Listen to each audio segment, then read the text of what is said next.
Hi, I'm Randall. I'm a first-time boat owner with 10,000 miles of open ocean sailing experience. I love classic boats, and as a new owner, I'm more curious than ever about what goes into buying, fixing, improving, operating, and safely enjoying their magic and beauty. Join me as I talk to experts and share insights on all things related to older sailboats. If you're interested in affordable ways to get out sailing, you're in the right place. Today, I'm tagging along with Jim, a veteran surveyor, to chat about some DIY tips you can use to evaluate boats before you're ready to call in a surveyor. Last week we covered decks, deck construction, chain plates, fiberglass moisture, and a few other bits. This week we're continuing topsides with a look at the cockpit, steering, standing rigging, and some other tips to keep in mind when you're out shopping for your dream boat. On deck, other issues that you might look for just by doing the cursory inspection would be something like that you can do easily in the cockpit. The steering system is a pretty complicated system. There's a sprocket at the end of this shaft on this wheel that has essentially a bicycle or a motorcycle chain around it that goes down to some fittings, Nika press fittings, that or just simple eyes that have been clamped together, and wire that then goes down through the bottom of the pedestal and around turning sheaves. And then from those out around the rudder's quadrant or radiant, depending on the shape and size of it. But basically the wires that go around that are what steer the boat. And so all those attachment points you may not be able to inspect in the course of just getting on a boat. But what you can do is you can loosen up the wheel if there's a wheel brake, so that the wheel will actually turn, and you can go hard over to one side gently until the wheel stops. And what's happening is that quadrant is rotating to a component that's a structural part of the boat that's stopping the edge of the quadrant from traveling any further. And you do it in the opposite direction, and you can feel the rudder stops. That's what they're called. Yeah. And these are pretty good. Yeah. But when you do that, you can actually feel the chain and the tension and is there slack? Yeah. Is there a rudder stop? Is it a positive stop? Am I starting to dislodge that cable out of the quadrant, out of a sheave? Is there chafe inside? You can feel all that just as easily by rotating the wheel. So these are mechanical parts of the boat that are actually controlling the boat. So you can learn a little bit about them just from getting on board and doing something as simple as that. The other thing is that the transmission and throttles are cables attached to bell cranks inside here. And when you pull up or push down on these actuators here, you're actually engaging the transmission in either reverse or forward. And those cables, over time, they get bound up inside, they get corroded inside. Yeah. And it's difficult to shift. This one feels a little bit like that. Yeah. Same thing with the throttle. The throttle is just simply a cable that goes down to the engine, and this one's a little different. It's the actual handle's upside down, but you can feel the cable itself. And the cable is moving, so you can actually control your throttle.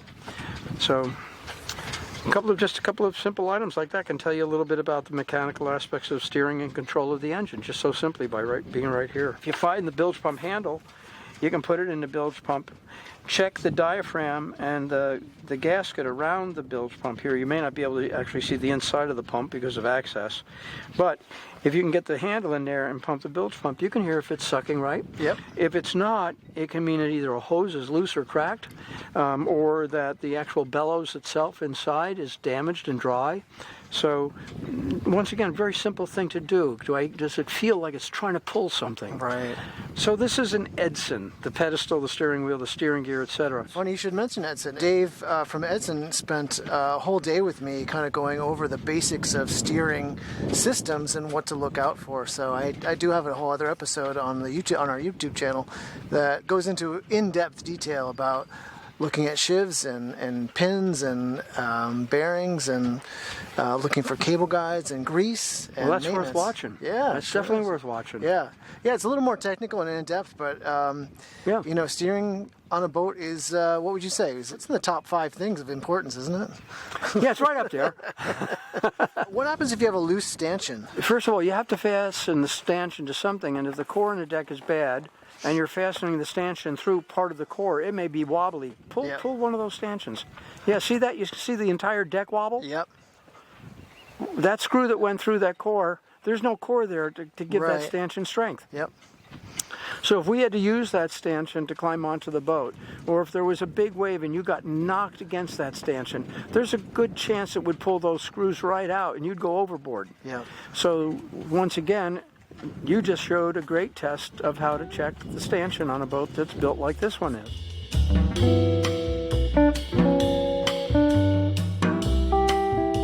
Before we had self-tailing winches, we had non-self-tailing winches, which is what these are, variant non-self-tailing winches. And somebody put a little collar on there so that they could wrap the rope into it and consider it semi-self-tailing. But the winches themselves have bearings, and the bearings are in cages, and they're lubricated. And over time, debris from on deck and salt get in there and jam the winches up. The winches should be able to turn. This one's a little stiff. It could be cleaned easily, but occasionally you'll find one that you can't even get it to turn because it's so dirty inside and needs to be cleaned.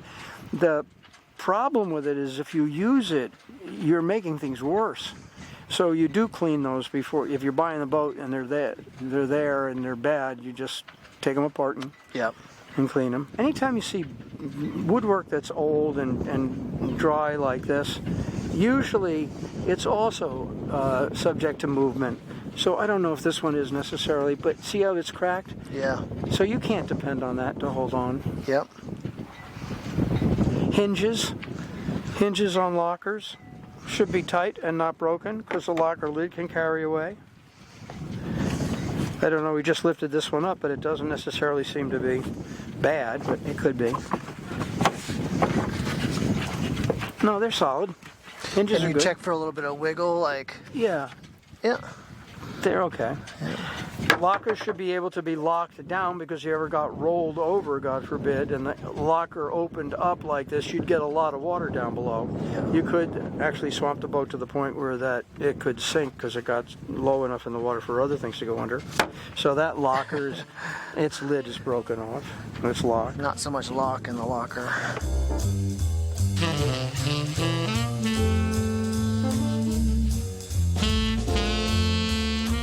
Almost any boat that you're going to see that's in the age range and all that the viewers you might be interested in showing, most of those boats would have 1x19 stainless steel wire standing rigging. That wire has to be terminated in some way to allow it to be tensioned up and hold the mast up. And one of the ways in which they do that is with a Swage fitting, and that's what this is. It's actually a stainless steel Swage fitting. It's a collar that's put around the wire and then put into a very, very high pressure hydraulic former that presses the stainless steel around the wire. And when you look at the wire, if the wire is failing or the Swage is failing, you can often see very small cracks in the Swage itself. Frequently you cannot. So you use a dye test, which shows that.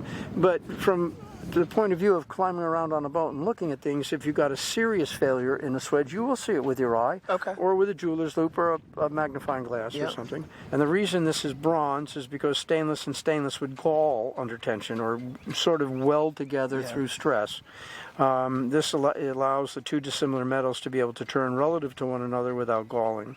And once the rig tension is set up, you keep it at that point with a cotter pin or a clevis pin through this tiny little hole here at the end of that screw.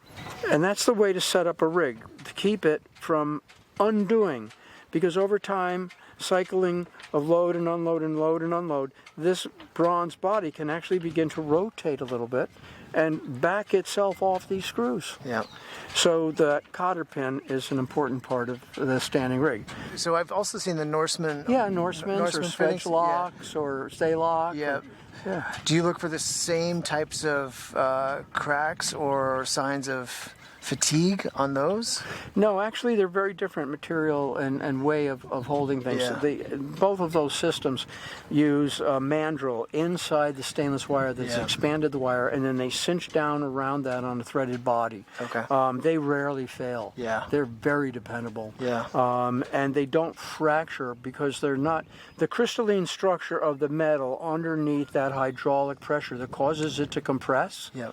That's strained that molecular structure, that crystalline structure. So that's why it's more subject to failure. Yeah. But in the Staylocks or the Norsemans, they're not being subject to that. They're simply mechanical attachments. I've also read that the Norsemans are great fittings to have if you're going offshore and you have some type of failure, because you can recut and redo it without needing a big swage People machine. actually bring a length of the longest piece of their standing rigging and a set of terminals in case a piece of rig fails. Yeah. They can duplicate it right on board underway. Right. Another thing you look at on deck is the lifelines.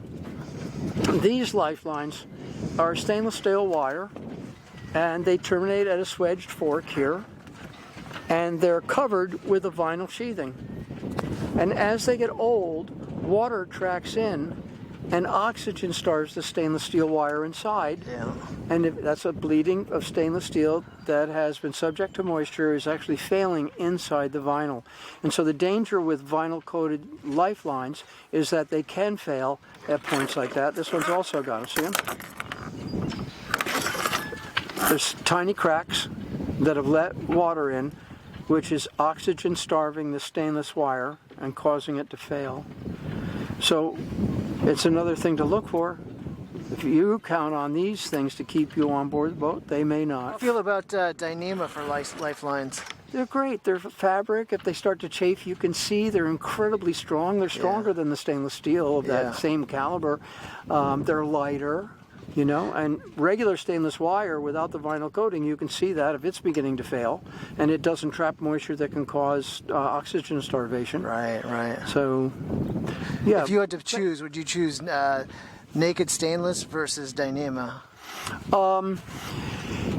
I tend to like the stainless for the looks of it. I know that may sound silly, but if it's the same strength and it's doing the same job and I'm watching it, then I'm not worried about it. Yeah. Racers like the Dyneema because it's lighter. It might be a little more expensive, but it's lighter and the boat goes faster with those, extra 5-10 pounds off the boat maybe? Yeah.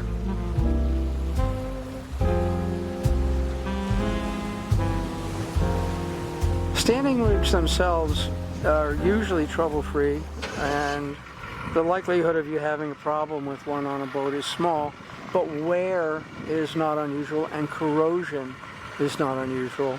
And anytime you put stainless steel screws into an aluminum mast, the galvanic action between the stainless screw and the aluminum can cause a failure, an oxidation of the aluminum. Actually, it looks like a crust, a little bit like this right here on the gooseneck.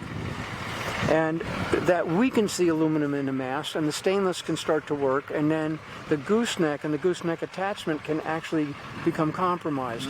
So although it is rare, it's one of those things you can look for. You don't need a surveyor to point it out. So how would you prevent that? Well, a lot of different approaches solve the problem. Among them, isolating those threads with an isolating gel, or Teflon tape. I've seen Teflon tape used when they put them in so that the Teflon tape lays against the surface so that the galling is much smaller. Yeah. There's a few different ways of solving it. They'll do captive mandrel rivets in a lot of fittings, and if the rivets are large enough to sustain the load, then they're fine. One problem with a lot of different solutions, if it's sound and you don't see signs of failure, is very likely to be okay. Doesn't mean it's guaranteed. A surveyor will take a close look. But just as a guy buying a boat, you can tell if there's obvious corrosion going on around the stainless components, and it might be a boat that you're going to have a surveyor look at and tell you, is this okay or not okay? Furlers, all of them have some common points that are easy to discern the the capacity of the furler to do the job you want it to do. The larger the furler, the easier it's going to be to retrieve the line because you're spinning a larger drum. So no matter how big the line you're handling, theoretically bigger than that because that's just a thread, you want to have a line that you can get a hold of. And you want to have a drum large enough that when you rotate it, it can actually turn with the amount of force you're able to apply. So that's the first. Then the furling drum, there's many arrangements, but they all do several things in common. One, they rotate around a forestay, an inner tube, an inner stay is inside here, the actual forestay, and then this has a set of bearings and a collar and an attachment point to the tang that is usually a turnbuckle or another means through the furler to attach it to the headstay tang.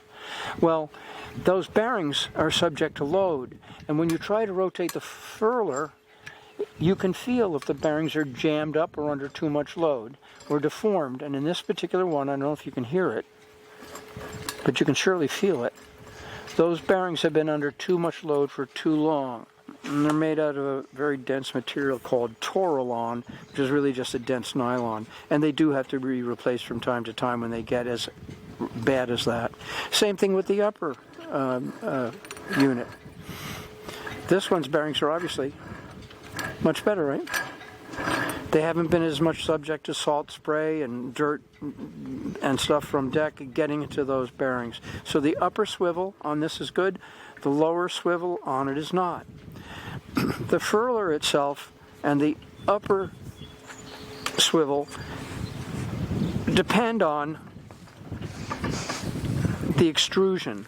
This is just simply a Forestay extrusion that is part of the furler, and when they get stored in a winter or if they get dropped or hit hard or the sail comes down wrong, the extrusion can be bent, and in this particular case this extrusion is bent, and at the bottom it's bad enough that we can't even get the upper swivel to come up. And if you're just sitting at the boat on the bow pulpit and looking up the extrusion, you can see if that extrusion has been damaged or is set or twisted in some way. The luff groove, the place where the luff of the sail will feed into the extrusion, this luff groove, it takes a huge twist as it goes up because the aluminum has been stressed by these units which were not rotating. He essentially twisted the extrusion. That's how much force he put on it when he was trying to furl it.